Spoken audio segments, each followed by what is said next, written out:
নারীবাদী চিন্তাধারার প্রথম প্রহরে কোনো শ্রেণীর ধারণা যুক্ত ছিল না। তখন মুখ্য চিন্তা ছিল নারী পুরুষের মধ্যকার বৈষম্য ও এই বৈষম্য থেকে উত্তীর্ণ হওয়ার জন্য নারীর সংগ্রাম।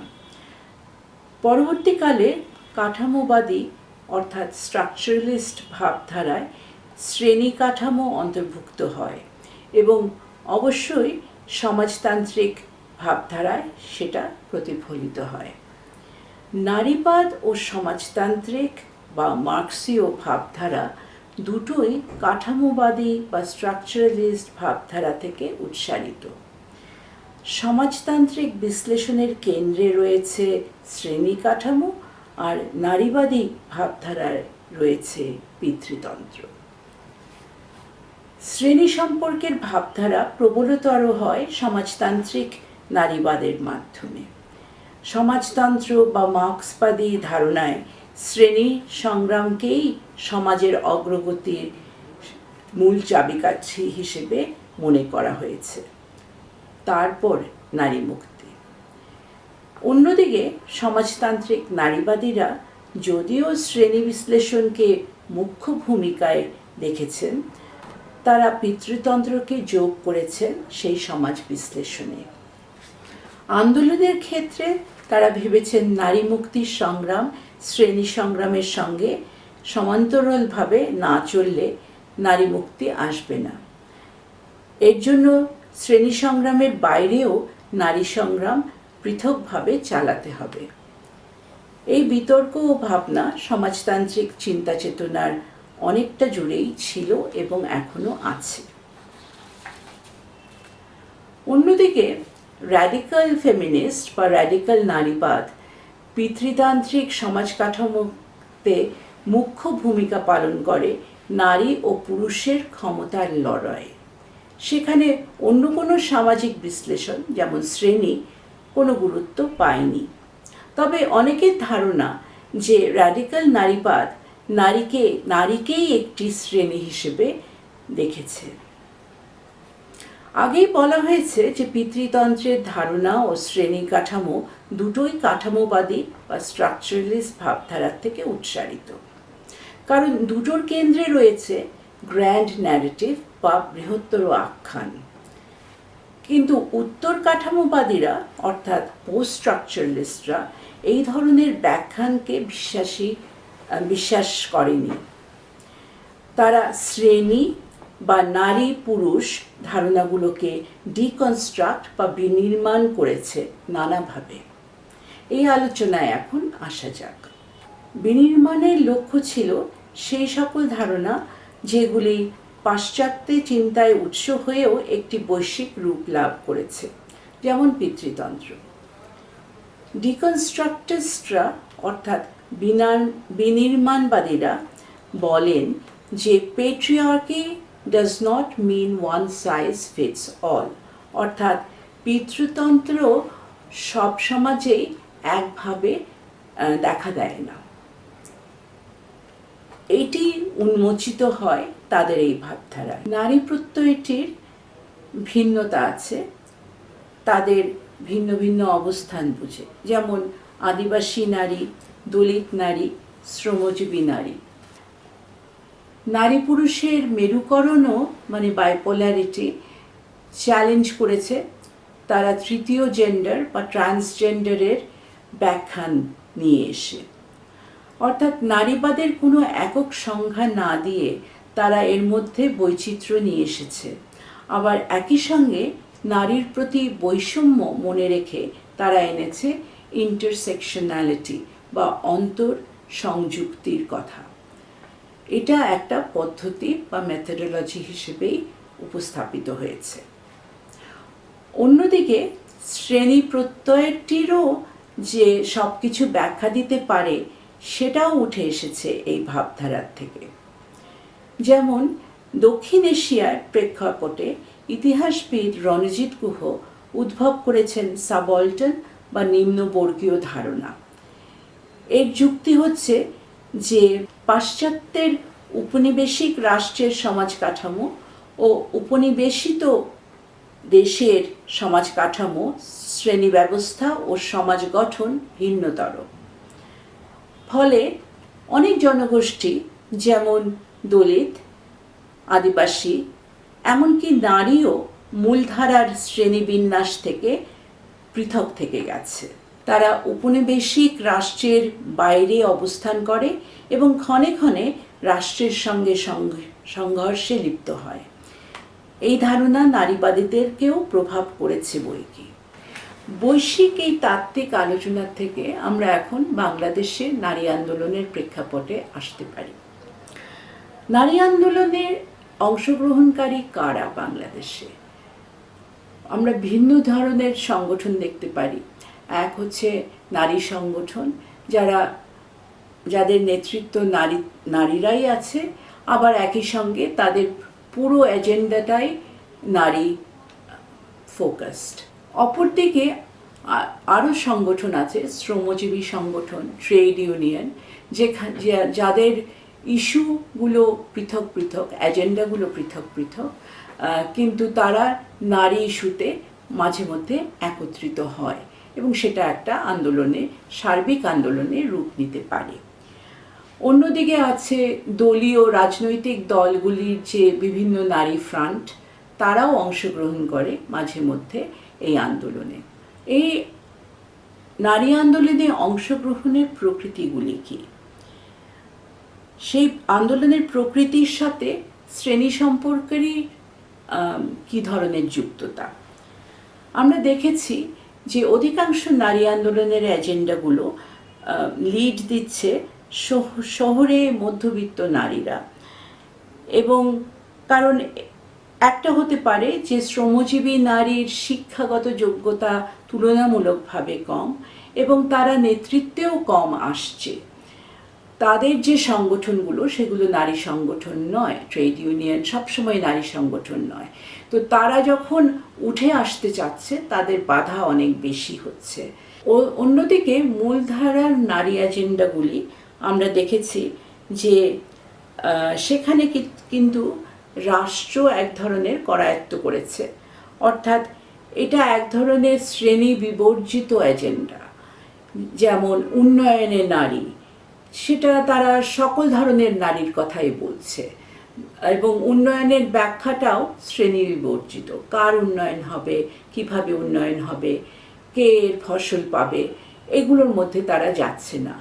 আমরা উদারনৈতিক নারীবাদ, মানে নারীবাদের প্রথম প্রহরে যে ধরনের নারীবাদের কথা এসেছিল, তার কিছুটা সামঞ্জস্যতা আছে।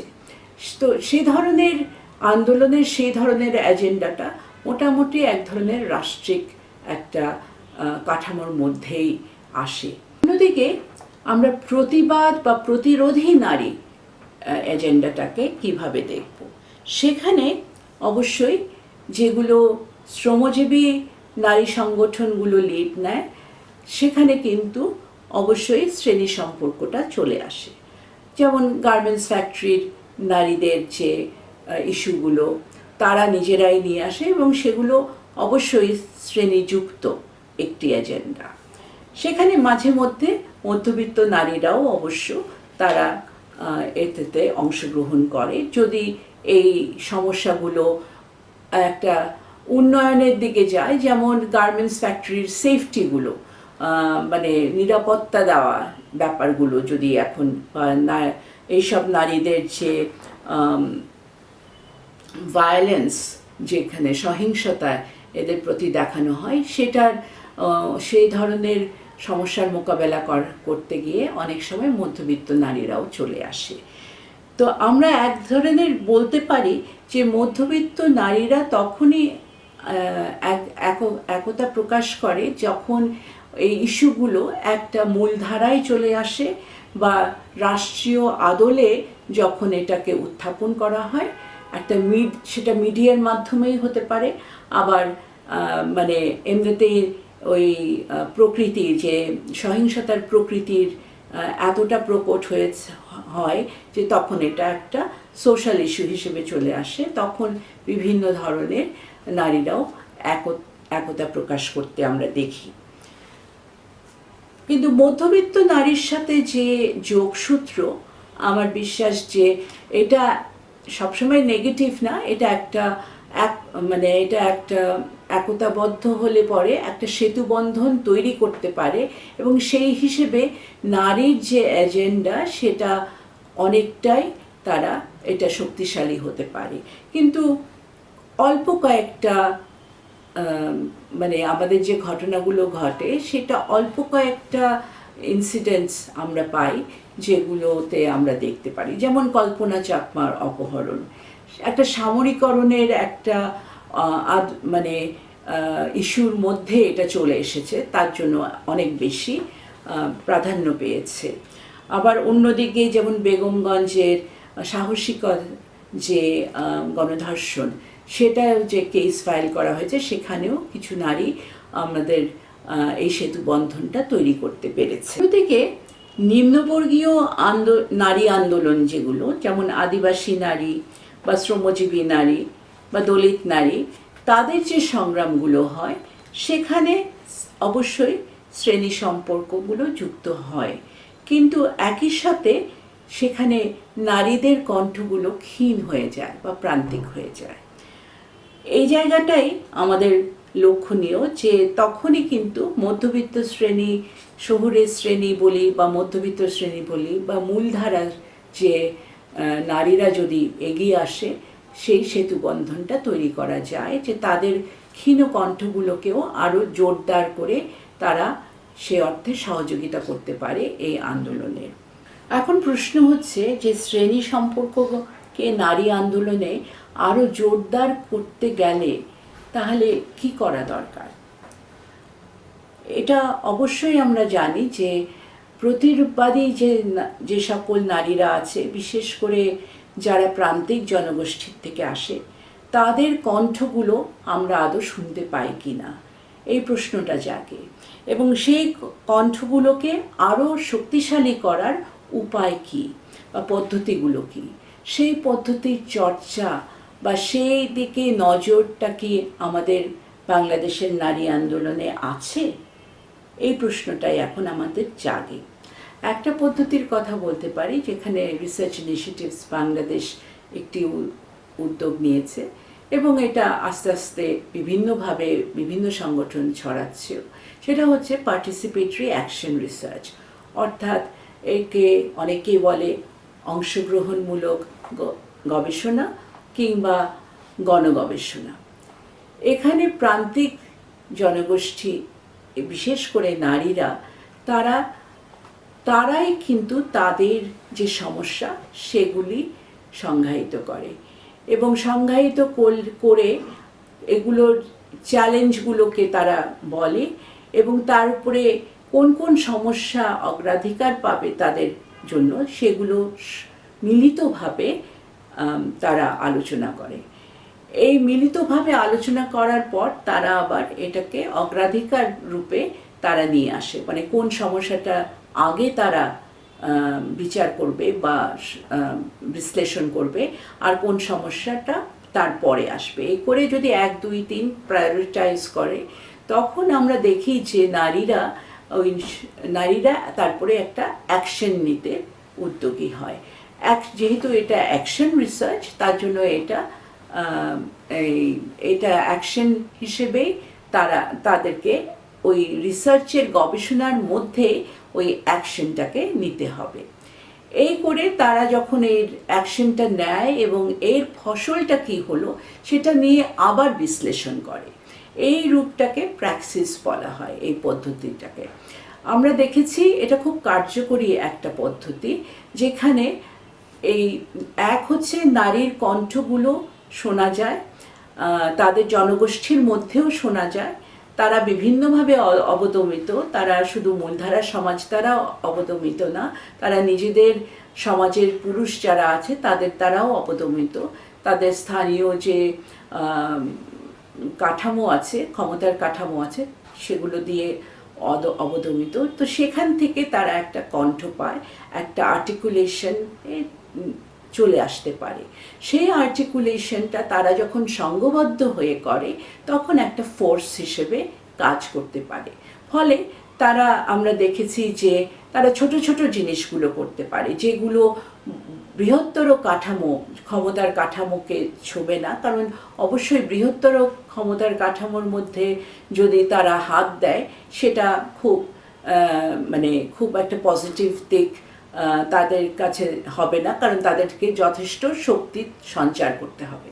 এই শক্তি সঞ্চার করার জন্য হয়তো সেতু বন্ধনগুলো দরকার আছে, যেসব বান্ধব নারী বান্ধব সংগঠনগুলো আছে তারা এগিয়ে আসতে পারে, কিন্তু তাদের নিজস্ব সার্কেলের মধ্যে তারা এই কাজগুলো করতে পারে। এবং ছোট ছোট জিনিস, যেমন আমরা দেখেছি বিভিন্ন জায়গায় যে নারীদের অনেক সময়, যার বিশেষ করে যারা দলিত নারী, তাদের নিজস্ব মানে বাথরুম নাই, নিজেদের টয়লেট নাই, তো সেখানে তারা আবেদন করেছে মেয়রের কাছে যে তাদের একটা টয়লেট দরকার, এবং সেই মেয়রের সাহায্যে তারা এই উদ্যোগটা নিতে পেরেছে। এইভাবে আমরা দেখি তারা একতাবদ্ধ না হলে তারা এই কাজগুলো সাধন করতে পারতো না। তো ফলে এই ধরনের বিশ্লেষণ, ব্যাখ্যা এবং অ্যাকশনটা খুব জরুরি হয়ে পড়েছে। অর্থাৎ আমরা বলতে পারি যে নারী আন্দোলনের মধ্যে যদি শ্রেণী সম্পর্কগুলোকে সুদৃঢ় করতে হয়, এই ধরনের পদ্ধতিগুলো ধীরে ধীরে আমাদেরকে এগিয়ে নিয়ে যেতে পারে।